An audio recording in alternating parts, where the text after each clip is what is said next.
دیکھیے کسی کو گناہوں پر آمادہ کرنے کے لیے شیطان کے پاس 3 ہی راستے ہیں، وہ 3 ہی طریقے استعمال کرتا ہے، چوتھا طریقہ نہیں ہے۔ یا تو شیطان براہ راست آپ پر حملہ کرے گا، یا نفس کے ذریعے آپ پر حملہ کرے گا، یا آپ کی بری صحبت کے ذریعے آپ پر حملہ کرے گا۔ دیکھیے آپ اپنے دوستوں کے ساتھ بازار میں جا رہے ہیں اور اچانک سڑک کے اس پار آپ کی نظر ایک عورت پر پڑتی ہے، آپ اللہ جل وعلا کے خوف سے اپنی نظریں جھکا لیتے ہیں۔ اب شیطان آپ کو بہکانے کے لیے ان 3 طریقوں میں سے ایک طریقہ اختیار کرے گا۔ یا تو آپ پر وہ خود براہ راست حملہ کرے گا، آپ سے بار بار کہے گا کہ کوئی بات نہیں، ایک مرتبہ پھر دیکھ لے، تجھے اس کے حسن کا اندازہ ہی نہیں ہے، ایک مرتبہ دیکھ لے، دیکھ وہ تیری طرف دیکھ بھی رہی ہے۔ اب اگر آپ کا ایمان مضبوط ہے تو آپ اعوذ باللہ پڑھ کر اور لا حول ولا قوت الا باللہ العلی العظیم پڑھ کر ان برے خیالات کو دور کر دیں گے۔ اور شیطان ان خیالات کے ذریعے ہی آپ پر حملہ کیا کرتا ہے، جسمانی طور پر اپنے ہاتھوں سے وہ آپ کا چہرہ اس لڑکی کی طرف پھیر کر آپ کو مجبور نہیں کر سکتا۔ اور شیطان کا دوسرا طریقہ کیا ہے؟ شیطان آپ کے نفس کے ذریعے آپ کو بہکانے کی کوشش کرے گا، لیکن اگر آپ نے اپنے نفس کو پہلے سے ہی قابو میں رکھا ہوا ہے تو اب شیطان کے پاس ایک ہی راستہ بچتا ہے، اب وہ آپ کی بری صحبت کو استعمال کرے گا۔ آپ کے کسی روحانی طور پر کمزور دوست کو تلاش کرے گا، اسے کہے گا کہ وہ آپ کو اس گناہ کی طرف راغب کرے۔ اب اگر آپ گنہگاروں کی صحبت میں رہتے ہیں تو آپ کتنے بھی مضبوط ہوں، آپ نے شیطان کے حملے کے 2 راستوں کو بند کر دیا، لیکن یہ تیسرا راستہ کھلا ہے۔ آپ کے دوستوں کے ذریعے شیطان آپ تک بار بار پیغام پہنچاتا رہے گا، ارے ایک مرتبہ تو دیکھ لے، دیکھ وہ تیری طرف دیکھ رہی ہے، دیکھ اسی طرف آ رہی ہے۔ اور یہ کوئی بھی گناہ ہو سکتا ہے۔ ایسے دوست کہتے ہیں آج نماز قضا ہو گئی تو کیا فرق پڑتا ہے بھائی، دیکھ انتہائی لذیذ کھانا پکا ہے، روزہ توڑ دے، بعد میں کفارہ دے دینا، قضا کر لینا، کسی کو کیا پتا چلے گا کون دیکھ رہا ہے۔ اچھا آج سگریٹ پی لے، ڈرگز لے لے، کسی کو دھوکہ دے دے، جھوٹ بول لے، غیبت کر لے۔ والدین کی ہر بات ماننا ضروری نہیں ہوتا، اب تو بڑا ہو گیا ہے، بچہ نہیں ہے۔ مجھے بھی اپنے والدین سے بہت محبت ہے، لیکن میں ان کی ہر بات تھوڑی نہ مانتا ہوں۔ اچھا آج چلتے ہیں، آج مووی دیکھ لیتے ہیں۔ اچھا تو مجھے مل نہیں سکتا تو کوئی بات نہیں، میں تجھے لنک بھیج دیتا ہوں، لیکن مووی دیکھنا ضرور۔ تو بری صحبت کے ذریعے آپ گناہوں میں مبتلا ہو جائیں گے۔ شیطان آپ کے ارد گرد برے دوستوں کو تلاش کرتا رہتا ہے، اور اگر آپ کا کوئی برا دوست ہی نہیں ہے تو شیطان ہار جائے گا، آپ جیت جائیں گے۔ محترم احبہ، آپ کے لیے خوشخبری یہ ہے کہ رمضان المبارک میں اگر حالت ایمان میں آپ صرف اس ایک دشمن سے بچتے رہے نا، بری صحبت سے خود کو بچا لیا، تو اللہ جل وعلا آپ کو گناہوں سے پاک بھی کر دے گا اور جنت بھی عطا کر دے گا۔ نبی کریم صلی اللہ علیہ وآلہ وسلم نے ارشاد فرمایا، رمضان میں شیطان کو قید کر دیا جاتا ہے، صفدت الشیاطین۔ آپ کا پہلا بڑا دشمن بند ہے، شیطان خود بے بس ہے، وہ کچھ بھی نہیں کر سکتا۔ اور دوسرا دشمن آپ کا نفس ہے، نفس۔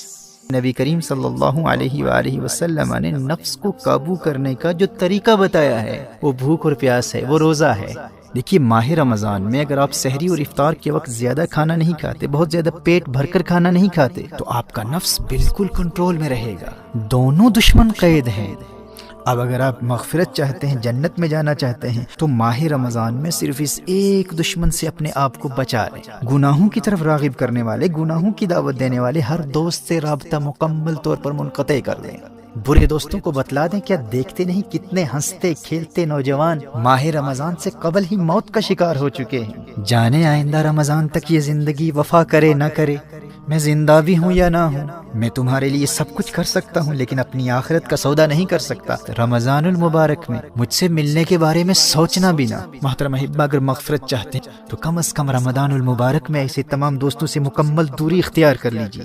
اگر اپنا نمبر چینج کرنا پڑے تو کر دیں، سم کارڈ پھینکنا پڑے تو پھینک دیں، اور علیاذ باللہ اگر کسی غیر محرم لڑکی کا نمبر آپ کے فون میں ہے تو فوراً بلاک کر دیں۔ سوشل میڈیا پر، ٹویٹر پر، انسٹاگرام پر، فیس بک پر انفرینڈ کر دیں۔ شیطان کے براہ راست حملوں کا سلسلہ بند ہے، اور بھوک اور پیاس کے ذریعے، روزے کے ذریعے نفس بھی قابو میں، بس ایک ہی راستہ کھلا ہے، وہ بری صحبت کا ہے۔ میں دعوے سے کہہ سکتا ہوں میرے دوست، اگر تو نے صرف اس ایک دشمن کا راستہ بند کر دیا تو رمضان المبارک تجھے جنتی بنا دے گا۔ شیطان کے پاس فقط 3 ہتھیار ہیں، 2 بند ہیں، ایک کو تو نے بند کرنا ہے۔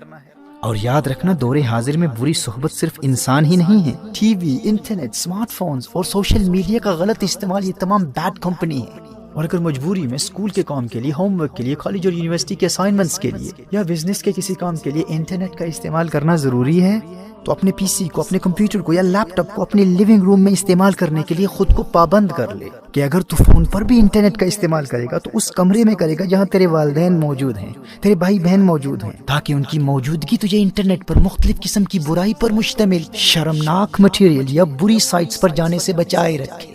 اور اگر جہنم کی آگ سے بچنے اور جنت کے حصول کے لیے تو یہ ایک کام بھی نہیں کر سکتا، خود کو بری صحبت سے نہیں بچا سکتا، اور اس خوش فہمی میں ہے کہ مفت ہی میں جنت مل جائے گی، تو اللہ کی رحمت کا مذاق اڑا کر اپنا ایمان برباد کرنے والے اللہ کا کلام سن لے۔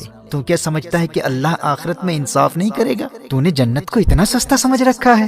اللہ قرآن میں ارشاد فرماتا ہے، ام حسب الذین اجترحوا السیئات ان نجعلهم كالذین آمنوا وعملوا الصالحات سواء محیاهم ومماتهم ساء ما يحکمون۔ سورہ جاسیہ میں ارشاد فرمایا، کیا جنہوں نے برائیوں کا ارتکاب کیا یہ سمجھتے ہیں کہ ہم انہیں ان جیسا کر دیں گے جو ایمان لائے اور اچھے کام کیے؟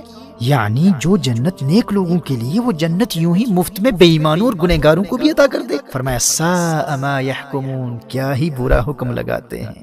میرے دوست ہوش کے ناخن لے، قدر کر تو اللہ کے اس پیارے مہمان کی کہ اس نے تیرے لیے کامیابی کا راستہ کتنا آسان کر دیا ہے۔ دونوں جہانوں کی کامیابی کے لیے اس میں تو نے فقط ایک دشمن کا مقابلہ کرنا ہے، تو نے صرف بری صحبت سے بچنا ہے۔